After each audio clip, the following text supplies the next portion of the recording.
Melania Trump just broke the internet. All right. She decided, you know what? I'm just going to do the thing that no one's willing to do. She shows up and she actually unbelievably shreds the entire class of people that's hiding the Epstein information. And she actually drops a truth nuke.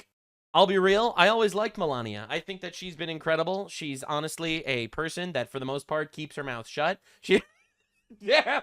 Man, she's a great woman. She stays quiet. No, I'm kidding. That was a joke. However, for the most part, she doesn't actually get involved with administrative stuff. Or she's not out there flaunting her opinions like Michelle Obama or Gavin Newsom's wife, going out there talking about whatever the hell. She just seems like a very supportive wife in general, someone who clearly loves her children. In fact, the last time she actually got involved with some sort of political situation was where she wrote a personal handwritten letter to Putin telling him, hey, you're killing a lot of kids. Please, let's end this war. So I'll admit I was surprised that she did this, but I am not that surprised that she did this. Her heart does, so far, from what I've seen from her, seem to be in the right place. And despite the fact that this administration, yes, I am a big fan of Trump in general, this administration has been absolutely diabolical with covering up the Epstein files. Not nearly as badly as under Biden, where none of the Democrats said anything, where, you know, obviously they covered everything up forever. Like, I'm not forgetting the timeline here. Trump ratted on Epstein in 2008. He got arrested. Under Trump's first term, they arrested Epstein. Under Trump's second term, they released the files. Not all the files and a lot of redactions in the files. Don't get me wrong. But there is not enough. All right. There is absolutely not enough. So I'm really happy Melania did this.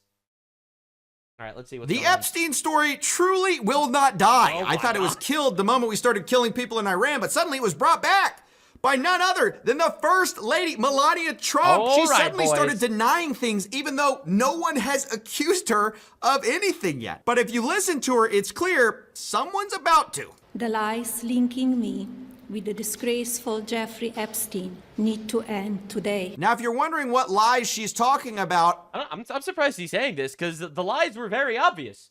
There were a lot of lies. People were saying that Jeffrey Epstein introduced her to Trump and she was like controlled by Epstein and that's how Trump got, compromised by Epstein. Like, I've seen these lies and conspiracies. I mean, I don't know if they're lies, but as far as I'm aware, I've seen these conspiracies flying around for a long time now. I'm surprised that we're not mentioning this. But as far as presidents go, Trump seems to be the least compromised president by Jeffrey Epstein in a long time. Epstein was working with all the pushing trans stuff, with the globalization, with the immigration, with the vaccination. Like, Jeffrey Epstein's been working with all that. So far, we have no evidence that Trump is compromised at all.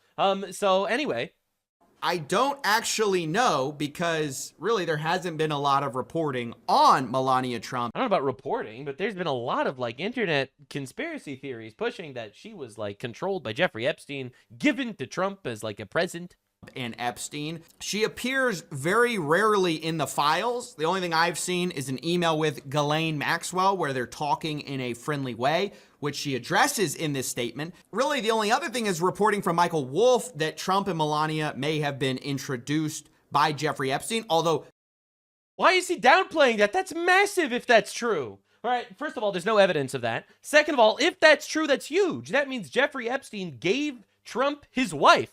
And now, forever, has her whispering into his ear as some sort of Epstein operative or some shit. Like, that's massive. If true. Which is why I think it makes perfect sense that she would want to address that and be like, yo, that's a lie. Those stories have been since retracted. And so the question is, okay, if those stories have been retracted, and no one's really talking about that email, what are you talking about here? Like, literally, what lies are you trying to get ahead of? This is just a text version of the speech she gave. She talks about, people defaming her reputation, saying, to be clear, I never had a relationship with Epstein or his accomplice Maxwell. My email reply to Maxwell cannot be categorized as anything more than casual correspondence. And here's that email with Ghislaine calling her, Sweet Pea, thanks for your message. Actually, plans changed again, and I am now on my way back to New York. I leave again on Friday, so still, I do not think I'll have time to see you. And Melania allegedly says, I know you're busy flying all over the world. How is Palm Beach? I can't wait to go down. So the idea that there's no relationship there, probably not true. But again, this was not something on the tip of everyone's tongue. I mean, you can look at Google. Okay, there's tip of everyone's tongue, and there's also the fact that it's literally talked about a lot, right? Like, bro, what are we doing? Search trends, like what people are interested in looking at, and it's very obvious that this was very much not a story until she started talking about it. This is what it looks like. I mean, this thing has been dead. This is the last 7 days. If you look at the past 90 days, I mean, literally nothing until all of a sudden Melania Trump comes out of nowhere on the official White House account and all of a sudden starts throwing around denials like she's the subject of a Netflix crime docuseries. So again, they've been talking about this a lot, though. What are we even talking about? Like, dude, I'll just give you a stupid example. All right, here's a tweet. It's just a tweet. It's true. But it has like almost 1 million views. It has 30,000 likes and is like leaked. Melania Trump was heavily involved with Epstein and likely trafficked to Trump as a sex slave. What? This is super viral. I would totally understand why she wants to actually debunk something like this. That is really big. And there's a lot of these. A lot of these retards keep pushing this. Right? This is one of the big Democrat glazing accounts. Breaking: Melania Trump had sex with Jeffrey Epstein. What are we even talking about? There's no evidence of any of this shit. Right? However, I understand why someone would want to debunk that. But just the fact that she's addressing things doesn't prove anything. The whole video is bizarre. She's warning people about fake images and statements about Epstein and her. Numerous fake images and statements about Epstein and me have been circulating on social media for years now. Be cautious about what you believe. These images and stories are completely false. I mean, again, what is she talking about? I think it's reasonable. Like, again, I'm surprised. I'm surprised that CoffeeZilla is getting like really twisted out of shape about this. I feel like this is a pretty regular thing to do when people are circulating false images of you sleeping with the most notorious pedophile of our generation. I think that you would definitely want to shut that down. Right? What photos? What statements? People have not been talking about this. Literally, no one's been talking about this. That's not true. Like, that's just objectively false. I just showed you 2 examples. And there's billions of examples. Let me say, as somebody in media, this screams she got an email saying, hey, we're running this story, and she's trying to get ahead of it by basically, also possible. This is Possible. essentially damage Maybe. control of some kind. Now, I'm not saying that the story that might run is true. I'm not saying that the story will run. Anyway, this video came out, what, 4 days ago now? Yeah, so there was no story that came out about this. So... Because this is a very calculated statement to essentially threaten the people who are thinking about running that story, which we're going to get into in a second. But I just want to be clear that there's no real reason why this would happen. I mean, again, the Epstein story was dead because of the war, everything else going on. People were distracted. To have the first lady suddenly broadcasting this. Maybe she wants justice. It's like, I love how everyone's like trying to find and calculate like really weird, nefarious motives for why someone would want to say something like this. But maybe she just doesn't want to be lumped in with Epstein. And she wanted to make like a pretty definitive statement saying, no, I actually have nothing to do with this guy, and he's bad. From the White House account. Like, why would you do this unless you had an imminent need to do it? You could just wait otherwise. Anyway, 4 days later, there has been no proof of an imminent need to do it. Until everyone else is denying stuff. Like Comms 101, you don't talk about anything you don't want to bring attention to. And 2, if you're going to issue a denial, issue it when everyone else is talking, right? You don't issue it when everyone in the theater is quiet and then you raise your hand and you go, hey guys, I didn't do it. You know, that's the last time. I mean, already you don't. I mean, true. It was definitely a terrible timing on her part, though. Want to be issuing denial. I'm just playing devil's advocate. I think it's possible. Maybe there is some sort of cover up here involved. Maybe not, though. Out of nowhere, but if you're going to issue them when, you know, everybody, Howard Lutnick, all of these guys are spitting out denials. You see, but I think the Howard Lutnicks are actually likely guilty of shit. And you know, I think that dude's suspicious as fuck. All right. So yeah. Jess Staley, Bill Gates, all these prominent people are issuing denials. You could be the little hand and be like, yeah, I deny it too. But to suddenly be talking about false smears when there's no story out about it. But that's not the whole statement, though. Her statement continues to say Epstein was not alone. We need to actually go after these people. Maybe that was the main purpose of the statement. Maybe the main purpose of the statement was to not let people forget about Epstein. Despite the fact that that's obviously not what her husband wants. But maybe that's what she wants. Maybe she actually cares about the victims. Finally, someone caring about victims instead of using it as like a political prop. This is novel. You yet. It just screams, hey, I know this story is going to drop. They probably reached out for comment or something like that. And this is her way of front running the story. Anyway, nothing dropped. Is my best guess. I mean, otherwise, this is a truly mystifying action that honestly I'm happy about. I've been frustrated that I can't really talk about the Epstein files because nobody's interested in it right now. Nobody's been interested in the story lately. The pressure to release the actual unredacted files. Remember, they said they released them in full, but they are actually redactions on top of the redactions. There just wasn't a lot of momentum for that, and it just seemed like people stopped caring the moment we had all these other issues. And so this would be the biggest tactical error of all time. It might still be, unless you had to respond to something. And so unless it was the purpose of this speech was the second half of the speech, which he didn't get to yet. Oh, I think the only question in my mind personally is like, well, what story is possibly going to come out? And will it come out with all of these kind of threats? Because this is a very lawyered statement. It's obvious this was carefully prepared. And parts of it specifically call out different elements of defamation. They say, hey, they're trying to defame my reputation.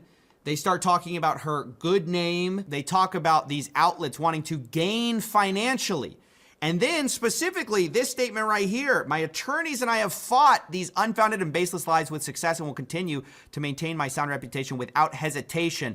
That is a direct call out to anyone who's thinking about publishing. Hey, we've done it in the past. We're basically going to sue you if you report on this because of my great reputation. Basically, beware, we will come at you with obviously the full, financial and political support of her name. And here's more of what she said. My attorneys and I have fought these unfounded and baseless lies with success and will continue to maintain my sound reputation without hesitation. To date, several individuals and companies have been legally obligated to publicly apologize and retract their lies about me, such as Daily Beast, James Carville, and HarperCollins. Wait, so she is directly calling out liars.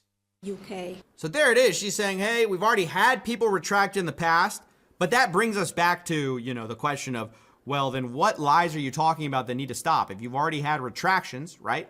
What lies about the disgraceful Jeffrey Epstein linking to you are we still discussing here? And that's why people are still discussing it all over the place. Why it has to be a new story, because she's saying we've already defended all these stories in the past. Of course, signaling to anyone who's going to drop this story, hey, maybe think twice about coming at me because we're going to come back at you twice as hard. Now, the most interesting other part of this story. All right, here we go, because I think this is the most interesting part. Was the posture related to Epstein itself. Obviously, we know the administration's official story this whole time is that it was all a hoax. Epstein worked alone. He only trafficked to himself. And so you would expect that she would kind of toe the line. And I think what is so interesting about this statement is one, breaking the cone of silence in the first place, like the whole thing where they just don't talk about Epstein unless they have to. And you can see in the last 30 days, the interest in Epstein was waning until all of a sudden this statement brought it all back up. And so obviously that goes against it, but so does her characterization of Epstein himself, which I found really interesting. She aligns herself totally on the sides of, one, the people who were abused, who say there was more than just Epstein, and two, she explicitly says it herself. She's like, yeah, Epstein was... This is awesome, though. Right? This is great. From her perspective, obviously. It's not great that there were rape victims, but maybe perhaps she wanted to actually put pressure to release shit. Definitely not alone. And we know she can't just mean Ghislaine Maxwell either because of what she says immediately afterwards. Epstein was not alone. Several prominent male executives resigned from their powerful positions after this matter became widely politicized. Of course, this doesn't amount to guilt, but we still must work openly and transparently to uncover the truth. Again, I can't imagine a more direct shot at the way this has all been handled by the FBI and DOJ. She's basically saying, hey, we still need to uncover the truth, Meanwhile, the DOJ is like, there is no truth to uncover. They're saying, oh, we've already released all the files. That's Todd Blanche's position. And Melania is saying, we still got to uncover it. He didn't work alone. These guys all resigned. You know, we got to find out the truth of if they were guilty. So I think to the outside, this is a very confusing statement. And it's kind of a mystery. Like, you have to put together why a statement like this would be made, why it would be made now. Yeah. And I think the only logical conclusion that I, or really anyone online, I mean, this is not exactly a hot take to imagine that there's a story coming. I just happen to think it's like insanely obvious because I've seen people wonder like, oh, that's pretty dumb that she addressed this. And it's like, no. The only reason she would address this is if she had to address it. But obviously, I'm happy about it. Everyone who's cared about this story is happy she brought it. Again, I'm happy she did this because I want to actually see justice and I want to see all these rich fucking pedophiles going to jail. I actually think that that's awesome. So I'm super happy she did this. But watching so many people be like, oh, the only reason why she did this is because she's guilty. It's like, it's evil. It's like, this is the evil slanderous bullshit that they've been using on everyone. You know, there is no evidence that she's guilty. So like, literally shut the fuck up. It up, and in that way she's kind of done everyone a favor, everyone except for all the people who didn't want this to get brought back up. I mean, in some ways she's just thrown them right under the bus. Absolutely. I'm sure that like the deep state retards are furious that she did this, and I think it's amazing that she did this, without a doubt. Certainly. And then, like, yes. Yeah, there's definitely wrong stuff that was happening in these Epstein files. We need transparency. We need to listen to the victims, but, you know, I wasn't part of it. And I think it's interesting. She calls out Congress. And I think it's the fact that there wasn't some massive campaign against her and she still decided to do this herself kind of proves that she's telling the truth. Unless something massive comes out that proves that this was getting ahead of something, I'm just going to assume that she did it in good faith, that she wanted justice for the victims. You know, this was kind of a dead story, and she decided to revive it. I mean, I think that that's incredibly noble.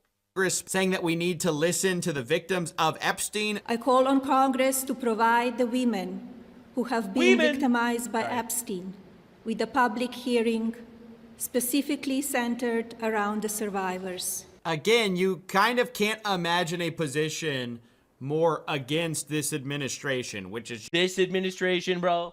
Like, watching the bias of people is crazy. Like, CoffeeZilla does good journalism, but this is the only administration that ever talked about Epstein. Like, what are we even doing? Are we being serious? Biden covers it up for 4 years and everyone's just completely silent about it? Like, come on, dude. Just their whole thing has been bury. We don't care, even though they ran on releasing all this stuff. So it's interesting to watch her come out in like the complete opposite direction. Like, yeah, we need more hearings. We need sworn. Yeah, it's incredibly awesome. It's unbelievable that she did this, truly. And I think it's incredible, yeah. Testimony, we need all this stuff. We need investigation. But even though I'm aligned with all of that, just remember, this is all in the wider context of getting ahead of something. Maybe. I'm still waiting to see what you got ahead of. It's been 4 days. Nothing happened that she's out there trying to get ahead of right now. What? I don't know. But I think we're going to find out very soon. All right. The Epstein story. We'll see. We'll see if we will find out very soon. If we do, then I will admit that, yeah, I was incorrectly reading this, and it was her just trying to get ahead of something. And if we don't see some massive bombshell that she was trying to get ahead of, then it just kind of proves that she's out there trying to do the right thing by the victims. So she called on Congress to do this, and guess what happened?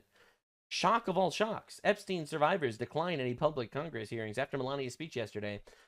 What the actual fuck, man? What are we even doing here? This is crazy. And by the way, I just pulled up some other like random tweets just off the top of the timeline. Paulo Zampoli is all over the Epstein files. He got Melania her visa, you know, like trying to make some sort of connection. Melania was a hooker Epstein trafficked in and sold to Trump. She was a prostitute and still is, all right? No evidence of any of that. You know, Tucker Carlson goes out there talking about how Trump and Starmer are enslaved by Israel. Melania and Epstein were an Israeli op. What are we doing here, guys? Like, what are we doing? Obviously, there's discussion in this regard, and she doesn't want to get involved in that. Macron posted this today. It's Melania's first pump. Jeffrey Epstein, community note, that never happened. You know, and this is an AI image that's been literally everywhere of Melania and Jeffrey Epstein. Is that Melania getting kissed by Epstein? Question mark. Wow. You know, hundreds of thousands of views on these boys. Right. This one has 2.1 million views. Right? So, you know, is that Melania getting kissed by Epstein? Question mark. Oh, you can't sue me because I put a question mark on it. Oh, I'm just a satire account. Ha-ho! Ha-ho! Yippee-ki-yay. Melania had sex with Jeffrey Epstein. No evidence. 25,000 likes. You know, Melania Trump was heavily involved with Epstein, likely trafficked to Trump as a sex slave. 30,000 likes, 700,000 views, right? Like, you know. So you see this shit and you're like, well, I understand why she wouldn't necessarily want to be involved with any of that. But anyway, it's definitely an interesting conversation. I think it's incredibly cool that she did this. And that's why I'm talking about it now, because I hate that this story got buried personally. And I would love to see some rich fucking pedophiles get killed. Legally, of course, not calling for violence, but legal execution of pedophiles. That sounds pretty fucking awesome if you ask me. It's also, I'm not crying for the Iranian regime, but that's a story for another day.